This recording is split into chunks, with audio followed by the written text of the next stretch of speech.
안녕하십니까, 레필입니다. 1월 24일 두산 에너빌리티 보도록 하겠습니다.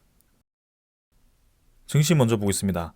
코스피 0.36% 하락했고요. 코스닥은 0.46% 하락했습니다.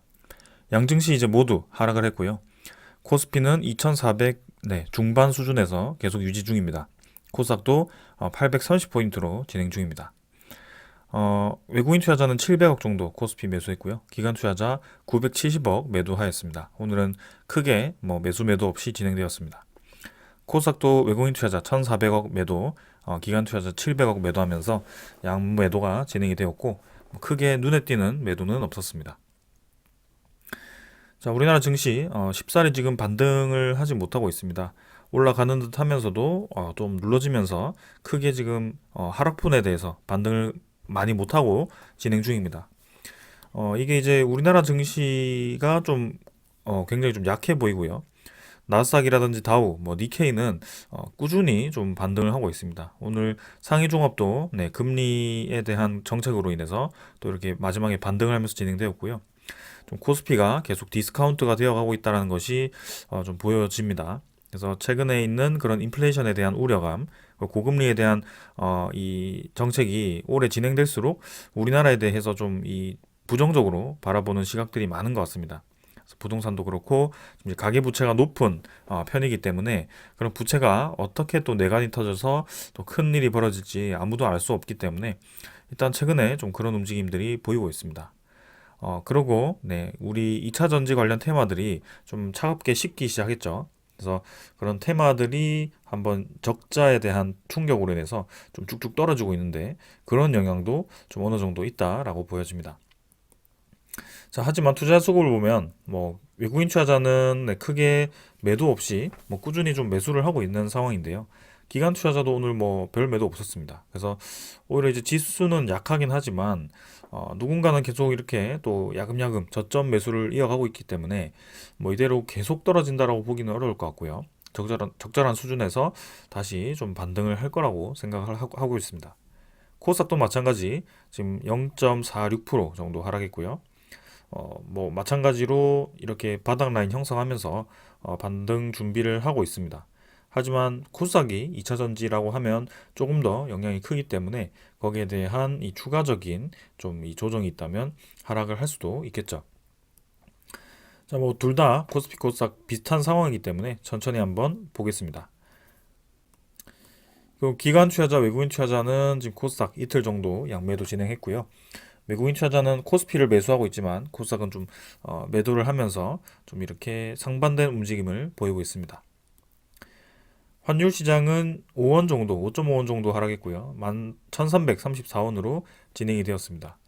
그래서 더 이상 크게 올라가지는 않고 있고 잠깐 이제 위로 고점을 쭉 뚫고 나가다가 좀 차분하게 다시 떨어지고 있는 상황입니다. 하지만 아직까지도 환율이 우리가 예상하는 방향으로 확 떨어지고 있지 않기 때문에 그런 것들을 좀 더 주의 깊게 봐야 될 것 같고요. 분명히 시간이 지나면 이 고금리가 끝나고 금리가 서서히 떨어지기 시작하면 결국에는 떨어질 수밖에 없습니다. 근데 이제 이 고금리가 얼마나 오래 유지될지가 좀 관건이고요. 그런 기간이 계속 이어진다면 환율은 아마 이런 수준에서 계속 유지가 될 수도 있을 것 같습니다. 사실 우리가 이렇게 경험상으로 보았을 때 1,300원 라인이 이렇게까지 오랫동안 유지되었던 적이 사실 없거든요. 그래서 이 고환율에 대해서 이렇게 오래 지속되었을 때 과연 우리나라에 어떤 영향을 미치는지를 사실 우리는 데이터를 가지고 있지 않습니다. 그래서 이런 상황들에 대해서 좀 우리가 생각을 해봐야 될 것 같고요. 이 고금리가 지속된 지도 벌써 2년 가까이가 되어가고 있기 때문에 좀 더 이 경제 펀더멘탈에 대해서 깊게 고민을 해봐야 될 것 같습니다. 그런 고민들은 우리가 할 게 아니고 그런 경제를 관리하시는 분들이 좀 고민할 것 같고요. 그런 추세, 흐름에 대해서 그리고 부정적인 이 흐름이 나올 수 있는지에 대해서 우리는 캐치를 하면 될 것 같습니다. 지수 선물은 미국 증시가 이렇게 0.7%, 0.8% 정도 선물 지표 올라가고 있고요. 프랑스 포함해서 네덜란드, 유로톡스 전부 다 올라가고 있습니다. 그래서 유로 평균 해서 1.4%까지 올라가면서 오늘은 좀 선물 지표부터 기분 좋게 출발하고 있는데요. 우리나라 증시는 이제 내일 뭐 반등을 할지, 최근에 이제 타국에 대한 증시와는 좀 별개의 움직임을 보이고 있기 때문에 크게 지금 선물 지표와는 관련이 없어 보입니다. 그래서 일단 우리나라 증시는 따로 내일 어떻게 흘러가는지 한번 보겠습니다. 국제유가는 75달러 수준이고요. 네, 천연가스 2.2달러 수준으로 전날과 거의 유사합니다. 그래서 뭐 크게 볼 거 없이 넘어가겠습니다. 그 다음 미국 10년물 국채금리고요. 4.1%로 진행 중입니다. 그래서 올라갔다가 다시 떨어지다가도 버티면서 진행 중이고요. 4.1% 수준에서 네, 크게 변화 없이 최근에는 계속 횡보를 하고 있습니다. 고점에서 이제 떨어지는 속도만큼 지금 이제 올라가는 속도가 빠르지는 않고요. 완곡하게 좀 반등을 하는 듯 하면서도 지킬 자리 지켜주면서 크게 올라가지 못하고 있습니다. 그래서 아무래도 국채에 대한 발행수가 줄어들수록 또 국채 금리는 떨어질 수밖에 없고요. 그게 지금 이제 미국의 대선에 따라서 또 이 국채 시장이 요동을 칠 수 있기 때문에 그런 것들 우리가 좀 주의 깊게 봐야 될 것 같습니다. 아무래도 최근에 트럼프가 바이든보다 지지율이 좀 많이 높더라고요. 그래서 미국의 대선이 뭐 끝까지 봐야 되겠지만 트럼프에 대한 우세를 좀 점치고 있습니다. 그래서 그런 트럼프가 나온다는 것이 이제 공화당이고요.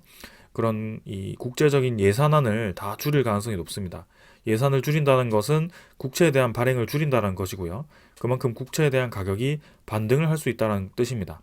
그래서 국채가 반등을 하면 국채 금리가 낮은 이 퍼센트에서도 국채가 많이 팔리기 때문에 수요가 높아지기 때문에 굳이 이렇게 4%까지 높일 필요가 없죠. 그래서 미국 이 국가 입장에서도 이 퍼센트가 높을수록 이자가 많이 나가는 거기 때문에 국채를 가진 사람들에게 돈을 많이 줘야 되는 거죠. 그래서 그렇게 국채 가격이 이제 국채 금리가 떨어져도 올라간다면 계속 떨어질 겁니다. 올해 이제 이 국채 시장을 좀 눈여겨서 봐야 될 것 같고요. 지금 이 국채 금리가 높게 유지될수록 코스피는 계속 디스카운트가 되어 있을 겁니다. 근데 지금 그와는 좀 반대의 움직임이 예상이 되고 있기 때문에 아마 하반기로 갈수록 좀 다른 움직임이 나올 것으로 보여집니다. 자, 오늘 이 정도로 증시에 대한 분위기 살펴보았고요. 아직 1월달 또 채 지나지 않았습니다. 그래서 이 한 달 가지고 올해를 전부 판단하기에는 무리가 있고요. 지금 우리가 바라보는 방향이 분명히 다가오고 있습니다. 그래서 거기에 도달하는 속도가 좀 이 인플레이션 지표가 생각보다 높게 나오면서 느려지긴 했지만 그게 도달하는 지점이 달라지지는 않았거든요. 그래서 그런 것들을 좀 생각하면서 계속 진행해 보겠습니다. 자, 종목으로 넘어가겠습니다. 두산 에너빌리티 보겠습니다. 140원 하락해서 0.93% 하락했고요. 14,860원으로 마무리가 되었습니다. 시간의 거래는 거의 없었고요. 네, 거의 뭐 10분당 1000주도 거래되지 않을 만큼 오늘은 정말 없었습니다. 그리고 일별 거래도 어제와 오늘 둘 다 없었고요. 오늘은 119만 주, 어제는 124만 주 해가지고 뭐 계속 두산 에너빌리티 거래가 점점 줄어드는 모습입니다. 110만 주 거래 때는 거의 뭐 이 처음 있는 일이 아닐까 싶을 정도로 거의 거래가 없었고요. 지금 640만 주가 1%라고 한다면 6분의 1 수준이죠. 그래서 한 0.16% 정도밖에 거래가 되지 않았다는 뜻이고 그만큼 지금 두산 에너빌리티의 이 거래가 없다라는 뜻입니다. 주식 수는 많은데 거래가 없다라는 것은 이제 주식을 가만히 들고 있는 투자자들이 많다라는 뜻이고요. 그리고 외국인 투자자라든지 기관 투자자가 거기에 대해서 지금 매도를 하면서 거래를 죽인 게 아니고 매수를 하면서 거래가 죽어 있는 상황입니다. 이전에는 이렇게 수급이 올라갈 때 지속적으로 이제 거래량이 증가했다가 졌다 하면서 이렇게 주가를 흔들어주는 모습이 나왔었는데요. 공매도가 금지되고부터는 그렇게 이 출렁이는 모습이 보이지 않고 계속 이제 올라가기만 하고 있습니다. 그래서 결국에는 네, 꾸준히 지금 외국인 투자자 지분이 올라가는 것은 사실인 것 같고요. 기관 투자자도 마찬가지입니다. 그래서 지금 제가 보는 이 거래량이 죽어 있는 상황이 두산 에너빌리티가 시장에 대한 관심도가 떨어졌기 때문에 이렇게 거래가 죽었다라고 보지 않고 있고 오히려 이런 지루한 구간에서 많은 매수를 진행하면서 틈을 보고 있다는 것이 저의 생각입니다. 그래서 때가 되면 이 오랫동안의 횡보 구간은 단 한 번의 양봉으로 뚫을 수 있는 구간이다라고 말씀을 드리고 싶고, 이때까지 두산 NWT의 경험에 의하면 단 4일, 뭐 단 5일만 해도 주가는 2만 원을 뚫고 나갈 수도 있는 상황입니다. 그래서 우리가 지금까지의 이 흐름에 대해서 너무 의미 부여를 하면 굉장히 이제 부정적인 생각밖에 들지 않는데요. 그러면 이제 두산 에너빌리티 차트를 보지 않는다면 기업성에 대해서 계속 이제 관측을 해야 되는데, 그 기업성에 이 충분히 납득이 되고 성장에 대한 시장이 보인다면 충분히 우리가 이끌어 갈 만하다라고 말씀을 드리고 싶습니다. 자, 그래서 지금 이제 61선 근처에서 아슬아슬하게 줄타기를 하고 있는데요. 사실 지금 차트는 큰 의미가 없고요. 네, 어떤 소식에 의해서 지금 크게 움직일 만한 그런 자리를 만들어가고 있다라고 보시면 되겠습니다. 자, 그래서 거래량이 굉장히 저조한 상황에서 계속 이런 상황이 이어지고 있습니다. 빠르게 넘어가서 투자 수급을 보겠습니다. 수급은 어제 이제 외국인 투자자 29만 주 매수했고요. 기관 투자자 2만 3천 주 매수했습니다. 오늘은 10만 주 외국인 투자자 매수했고 기관 투자자가 16만 주를 매도했습니다. 자, 기관 투자자는 어제 투신이 합쳐가지고 어제 오늘 합쳐서 7만 주 정도 매도했고요. 보험 금융 투자는 뭐 크게 매도 없이 금융 투자는 어제 매수를 했습니다. 그리고 연기금 투자자는 지금 13만 주 매도했고요. 어제는 2만 8천 주 매도했습니다. 자, 그래서 일단 뭐 며칠 더 상황을 봐야 될 것 같은데요. 최근에 이 연기금 투자자는 확실히 두산 에너빌리티에 대한 비중을 좀 줄이고 있는 방향이 맞기는 한 것 같습니다. 근데 제가 이전에도 좀 말씀을 드렸던 것 같은데, 최근 한 달간을 보면 두산 에너빌리티를 열심히 이제 매도하는 것처럼 보이지만 그동안에 매수했던 양을 보면 또 그렇지는 않다라고 말씀을 드리고 있는데요. 실제로 이제 누적 집계를 했을 때 연기금 투자자가 최근 한 달 동안 매도했던 양은 110만 주입니다. 110만 주가 사실 그렇게 많지는 않은데요. 110만 주면 전체 0.2%, 0.3% 수준입니다. 근데 작년에 1월 달부터 지금까지 집계를 해보면 최근 1년간 매수량을 집계를 해보면 연기금 투자자는 970만 주를 매수했습니다. 그래서 1000만 주를 매수했다가 100만 주 팔았다고 해서 연기금 투자자가 매도를 한다라고 보기는 어렵고요. 그래서 지금은 잠깐 매도를 하고 있긴 하지만 그동안에 매수했던 양이 워낙 많기 때문에 충분히 나올 수 있는 매도라고 저는 보고 있습니다. 그래서 크게 우리가 우려할 만한 상황은 아닌 것 같고요. 지금 우리가 계속 주목하고 있는 것은 외국인 투자자가 꾸준히 이렇게 두산 에너빌리티를 매수를 하고 있다는 점이고요. 그런 점에서 보았을 때 이전에는 공매도가 있을 때는 올렸다가 떨어뜨렸다 하면서 지분을 좀 흔들었지만 지금은 계속 매수를 하기만 한다는 것이 좀 눈에 띄죠. 그래서 이것을 이제 언제까지 매수를 하는지도 좀 눈여겨볼 만한 상황인데요. 그리고 왜 이렇게까지 매수를 하는지를 우리가 또 주목이 되죠. 그래서 그런 것들을 좀 천천히 보면 될 것 같습니다. 자, 그래서 외국인 투자자가 지금 합쳐서 40만 주 가까이 매수를 했고 실제 수급은 조금 있다가 다시 확인을 해보겠습니다. 공매도 잔고도 이제 확인을 해보겠습니다. 공매도 잔고는 어제 699만 주, 오늘도 마찬가지고요. 그래서 이틀 정도 뭐 거의 동일하게 진행되었지만 일단 700만 주대에서 다시 600만 주대로 공매도 잔고가 줄었습니다. 자, 그리고 23, 24일도 뭐 외국인 투자자가 매수를 했다면 공매도 잔고가 더 줄어들었지 않았을까라는 생각이고요. 꾸준히 공매도 잔고는 줄어드는 방향으로 계속 향하고 있습니다. 최근에는 이제 700만 주에서 600만 주로 넘어가면 다시 700만 주로 또 공매도가 늘었다가 다시 또 상환이 되면 또 늘었다가 이렇게 좀 반복을 하고 있는데요. 그게 이제 뭐 이번에도 그렇게 될지는 좀 더 봐야 되겠습니다. 그러나 전체적인 이 상환 추세는 계속 동일하게 진행 중이다. 그리고 어제 체결이 대차 잔고가 12만 주, 상환은 3만 5천 주로 뭐 거의 변화 없었고요. 오늘도 마찬가지 큰 변화 없었을 거라고 좀 보고 있습니다. 딱히 지금은 별로 움직임이 보이지 않고 있습니다. 자, 그리고 이 종목 상세를 가서 외국인 투자자가 이제 전일에 30만 주 매수가 이제 확정이 되었었고요. 오늘도 31만 9천 주로 추정 대비해서 20만 주를 더 매수를 했습니다. 그래서 외국인 보유율이 지금 14.91%로 더 증가를 한 상황인데요. 거의 뭐 15% 가까이 이제 진입을 하고 있습니다. 그럼 두산에너빌리티가 이 주식 수도 많고 뭐 주당 가치도 떨어지고 그리고 배당금도 없고 그러고 뭐 딱히 이제 시장에 대해서 지금 이슈화 되는 것도 지금 정치적으로 엮여가지고 네, 좀 애매한 상황이고 웨이스팅하우스와의 소송도 있고 뭐 그런 상황인데 왜 이렇게 외국인 투자자가 계속 매수를 해가지고 지금 이제 15%면 꽤 이제 많이 올랐죠. 우리가 두산 에너빌리티를 리뷰를 시작했을 때부터 보았을 때 외국인 보유율이 저는 거의 2배 이상 증가했다라고 보거든요. 그래서 그만큼 이제 지분 확보를 상당히 많이 했습니다. 외국인 투자자가 이렇게 매수하는 이유가 분명히 있을 거고, 네. 앞으로 좀 장기적인 방향을 보았을 때 이런 싼 가격에 지분을 늘릴 만한 가치가 있기 때문에 지분을 늘린다고 저는 생각을 하거든요. 그리고 이전에는 이렇게 지분을 늘렸을 때 다시 공매도를 활용해서 그 공매도화 시키는 이 차익 실현 물량을 좀 쏟아냈다면 지금은 네, 그렇게 공매도를 실행할 수 없기 때문에 그 공매도가 없음에도 불구하고 계속 이렇게 지분을 늘린다는 것이 의미가 있다라고 봅니다.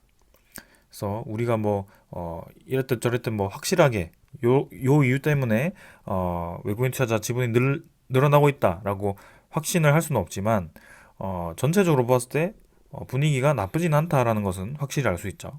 그래서 천천히 우리도 계속 접근을 해가면 될 것 같습니다. 자, 그리고 전날에 JP 모간, 메릴 린치, 모간 서울이 이렇게 매수에 붙었었고요. 오늘 같은 경우는 뭐 딱히 네, 매도 별로 눈에 띄는 수급 없었습니다. 모간 서울 17,000주 여기 매도했지만 뭐 크게 무리 없었고요. 일단 계속해서 뭐 이 수급을 주목을 해보면서 네, 지켜보겠습니다.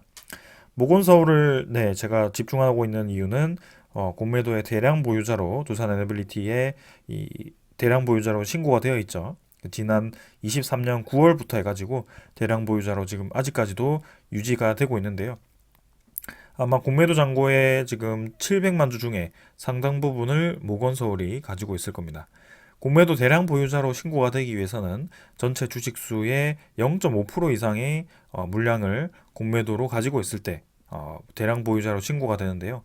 그렇다고 한다면 모건서울이 지금 아직까지 두산 에너빌리티 공매도를 300만 주 이상 가지고 있다라고 생각을 하시면 되겠습니다.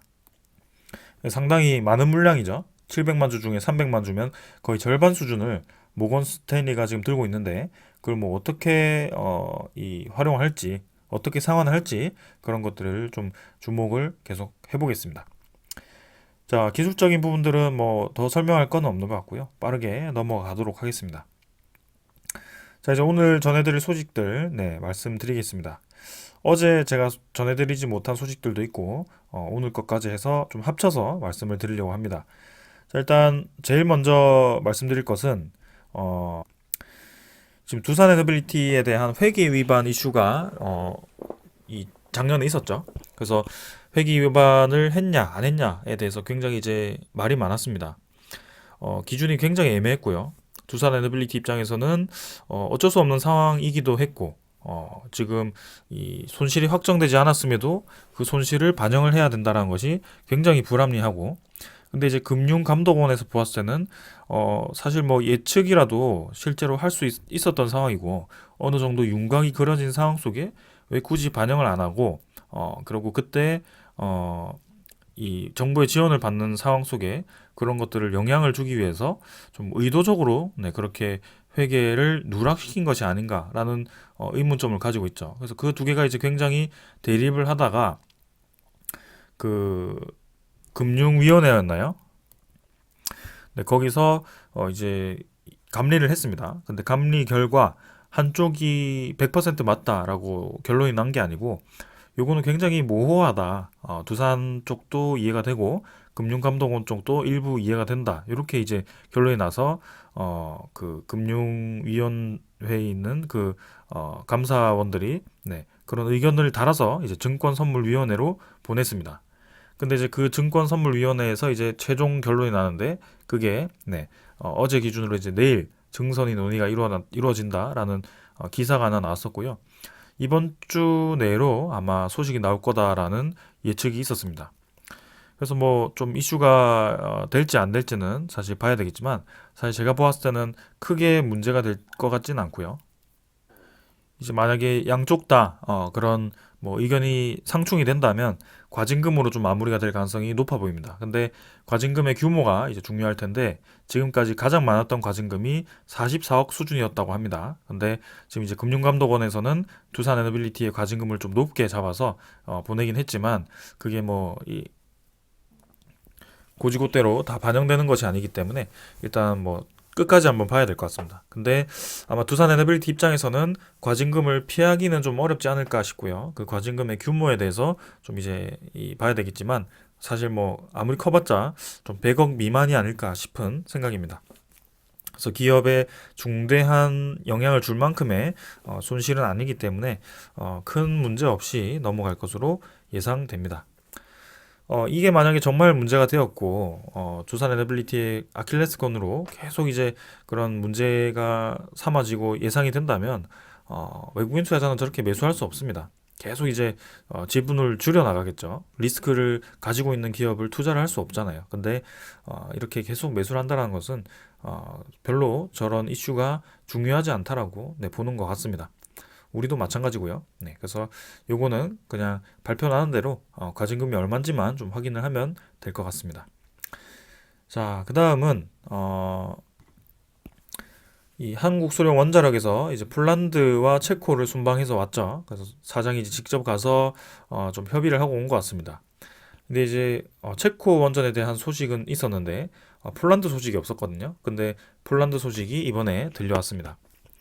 자, 한국소련 원자력이 폴란드 파트너사와 오는 3월까지 계약을 하고 타당성 조사에 돌입을 한다라고 합니다. 이 타당성 조사는 이제 거기에 이 원자력 발전소 두 기가 어떻게 운영될 거고 그거를 어떻게 자금을 조달할 거고 이런 것들 다 계획을 세운다라고 보시면 될 것 같고요. 어떻게 보면 타당성 조사를 한다라는 것 자체가 이제 웬만하면 원자력 발전을 건설하겠다라고 보는 게 맞습니다. 근데 그 타당성 조사를 이제 한국 수력 원자력이 한다라는 것도 이제 유리하죠. 이제는 거의 단독 협상자 수준으로 진행되고 있다라고 보시는 게 맞고요. 기술력에 대해서 이제 의심이 없다면 무난하게 본계약으로 넘어갈 것 같습니다.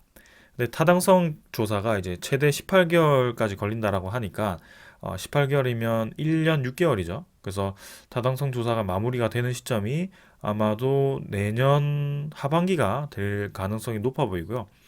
그 본계약이 이제 진짜 진행되기 위해서는 2026년 초반이나 2025년 하반기 정도로 좀 그렇게 좀 예상이 되네요. 네, 그 전에 좀 이제 이 수의 계약 형태로 좀 어떤 계약서식으로 미리 계약을 할 수도 있겠지만 만약에 순차적으로 진행을 한다라고 한다면 조금 더 이 폴란드 원전 같은 경우는 시간이 필요해 보입니다. 근데 중요한 것은 다른 원자력 발전소처럼 경쟁 입찰이 아니고 지금 단독 입찰이기 때문에 상당히 이제 가능성이 높다라고 보는 것이고요. 사실상 이 프로젝트가 계속 진행이 된다고 하면 무조건 우리나라가 수주할 수 있는 그런 이 원전입니다.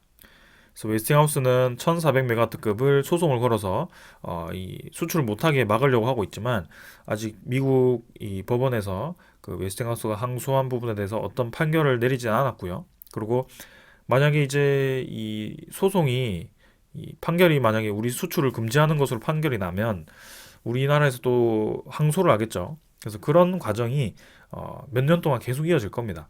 그래서 딱 뭐가 맞다 이렇게 결론이 나지는 않을 거고 계속 이런 지루한 공방전을 하면서 결국에는 수출에 큰 영향을 주지 않을 거라는 게 저의 의견이고 만약에 이제 수출을 하고 나서 수출 금지가 내려지면 그걸 뭐 수출한 걸 다시 회수를 할 수도 없는 거잖아요. 그래서 아마 위약금 형태로 네, 벌금을 무겠죠.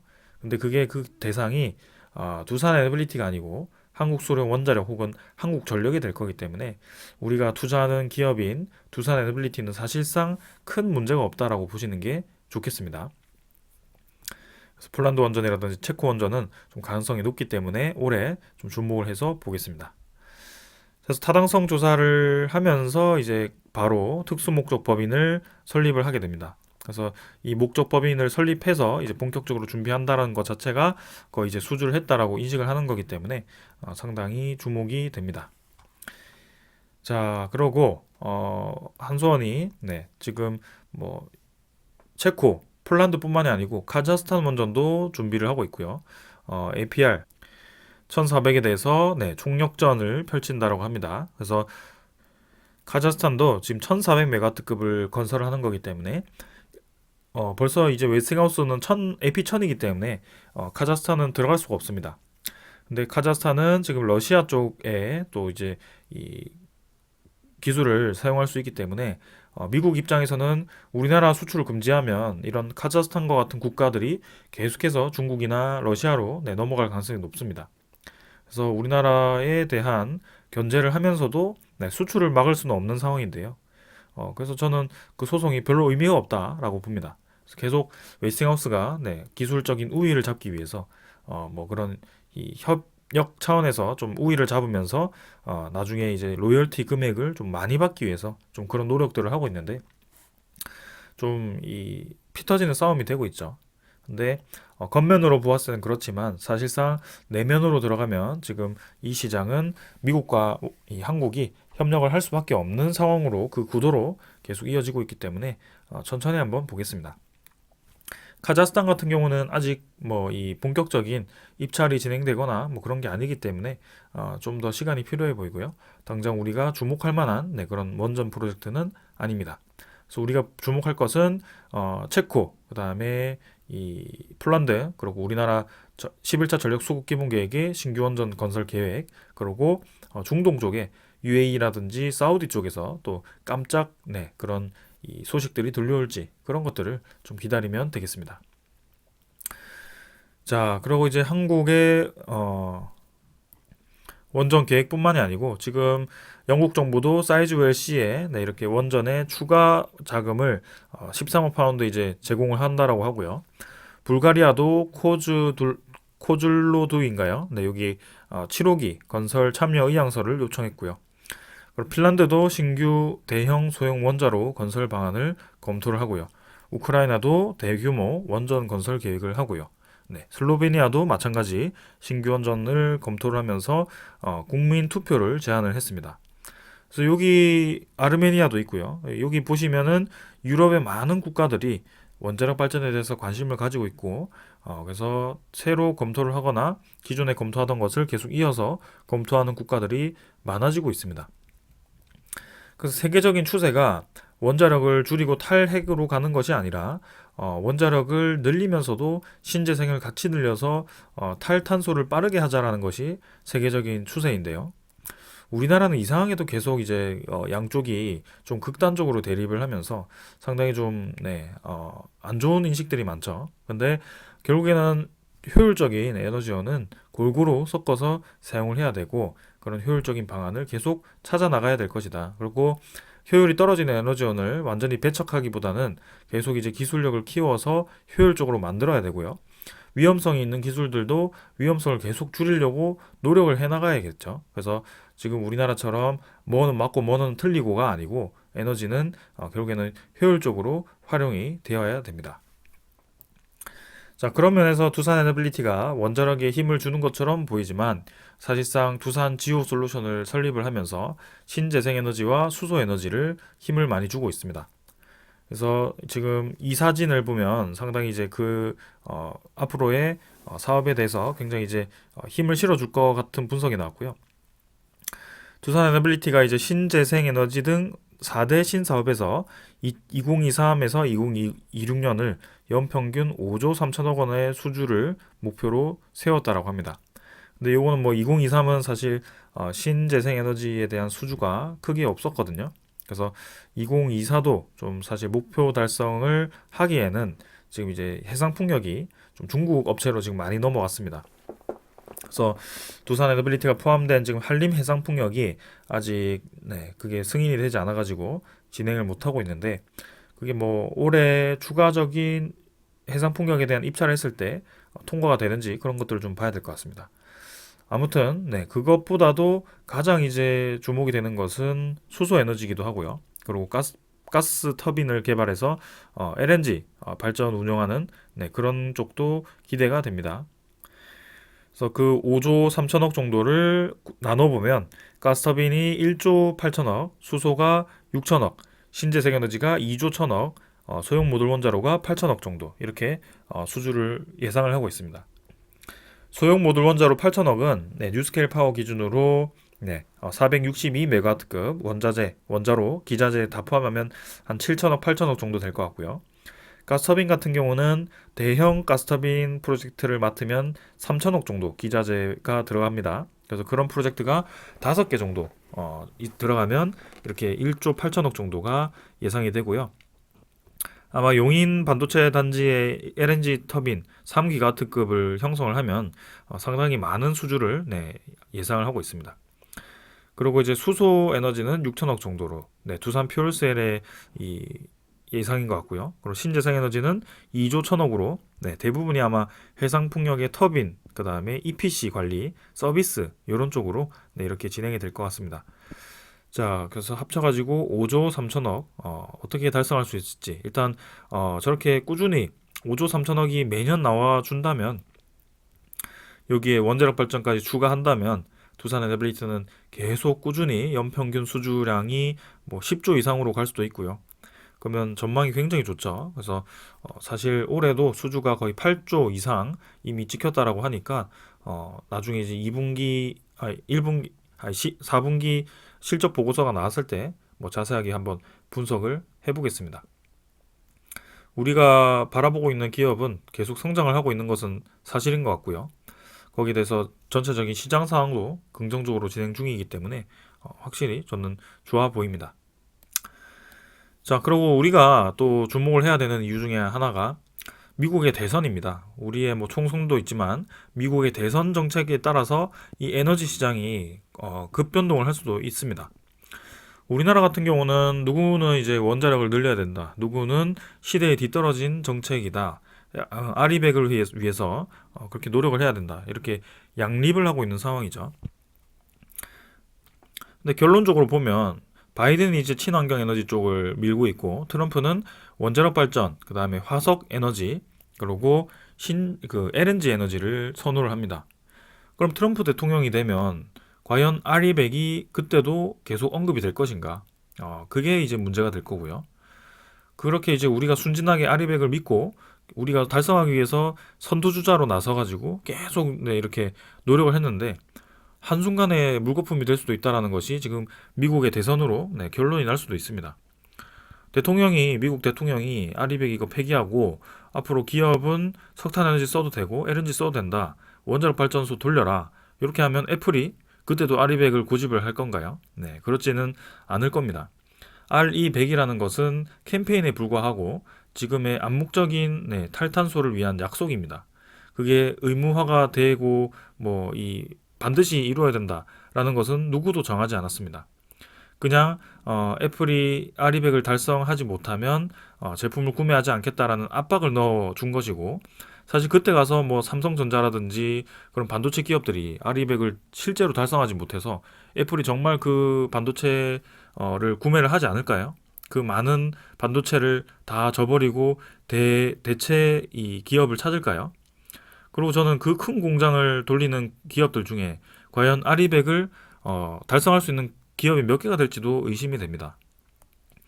계속 언급하는 대만, 독일은 신재생에너지 비중이 그렇게 높지 않습니다. 아직까지도 20%에 불과하고요. 독일은 40%까지 재생에너지가 왔지만 그 40% 중에서도 바이오매스, 그 다음에 수력에너지 이런 우리나라처럼 태양광, 해상풍력 이렇게 두 가지만 고집하는 게 아니고 그 이외의 재생에너지도 굉장히 많습니다. 그래서 오히려 바이오매스 같은 경우는 계속 이제 안정적인 에너지를 뽑을 수 있고 수력 에너지 같은 경우도 물이 흘러가는 한 안정적인 에너지를 뽑을 수 있습니다. 근데 해상 풍력과 태양광은 정말 출력 조절이 어렵고요. 아무리 ESS를 통해서 전력을 많이 저장을 한다라고 하더라도 그 ESS 관리를 어떻게 할 건가요? 그래서 그런 것들이 좀 우선이 되어야 합니다. 그래서 우리나라가 지금 이 아리백과 원자력 에너지를 포함한 CFE100 이렇게 양립을 하고 있는데요. 근본적으로 따져보았을 때 아리백을 왜 해야 되느냐 이렇게 생각했을 때 뭐 답하는 것이 애플에 대한 수출을 위해서, 그리고 뭐 탈탄소를 하기 위해서, 네, 이렇게 됩니다. 그리고 원전 CFE가 이렇게 대안으로 떠오른 이유가 어떤 것이죠?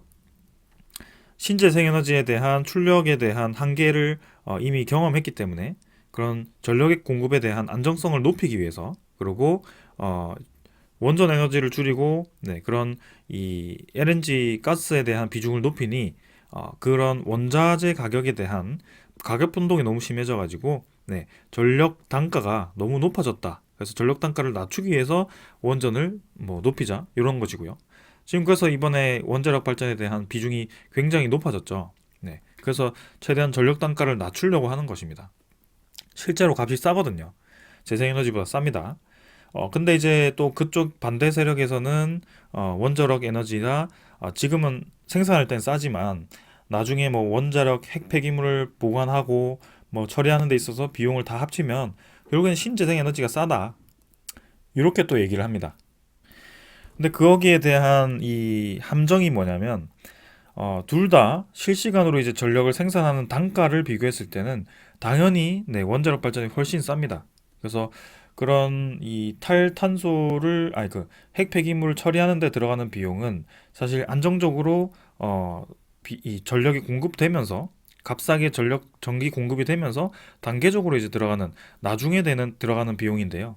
이 신재생 에너지를 급격하게 한쪽을 죽이고 늘린다라고 했을 때는 당장 전력을 생산하기 전부터 비용이 엄청나게 많이 들어갑니다. 그럼 당연히 이제 전력에 대한 비용이 증가할 수밖에 없는 상황인데요. 거기에 대한 이제 이 질문이 아직까지도 네, 답을 할 수 없는 것 같습니다.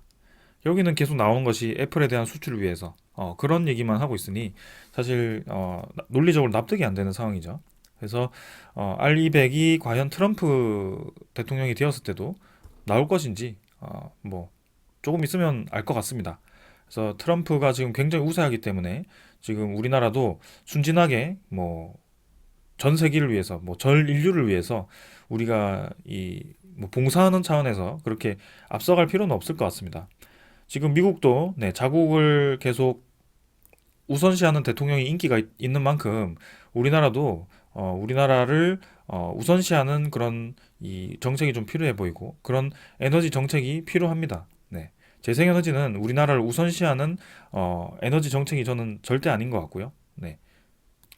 특히 우리나라처럼 치열하게 산업 구조가 돌아가고 바로 옆에 있는 중국과 그런 제조 기술을 한 치 앞을 다투고 있는 그런 상황 속에 우리나라 이 고급 인력들을 계속 빼가는 그런 상황 속에 이 에너지 시장을 그렇게 이 비효율적으로 만들면 사실 경쟁력을 잃을 수밖에 없습니다. 그래서 그런 차원에서 제가 좀 답답한 이 마음에 좀 말씀을 드린 거고요. 결론적으로는 두산 에너빌리티는 모두 다 커버할 수 있습니다. 그래서 시장이 계속 성장할 거고 뭐 트럼프가 되었든 바이든이 되었든 결국에는 시장이 에너지 시장이 탈탄소에 맞춰져 있다. 탈탄소 시장은 계속 성장을 할 거고 두산 에너빌리티는 거기에 대한 솔루션을 지금 다 가지고 있다. 그래서 앞으로 매년 네, 기업이 개선이 될 건데 지금 당장에서야 거래량이 죽어 있고 주가가 움직이지 않는다라는 것은 사실 그러면서 지분이 낮아지면 모르겠지만 그런 이런 주요 투자자들의 지분이 높아지면서 그렇게 된다라는 것은 저는 오히려 때가 되면 한번 크게 튈 거라고 좀 보고 있고요. 네, 그런 상황 속에 천천히 좀 지켜보려고 합니다. 저는 여기까지 하고 마무리하고요. 네, 두산 에너빌리티 또 좋은 결과 기다리면서 지켜보겠습니다. 이제 뭐 우리가 기다리는 소식들은 웬만하면 설 전에는 좀 나온다라고 하니까 천천히 네, 가보겠습니다. 저는 여기까지 하고 마무리하겠습니다. 감사합니다.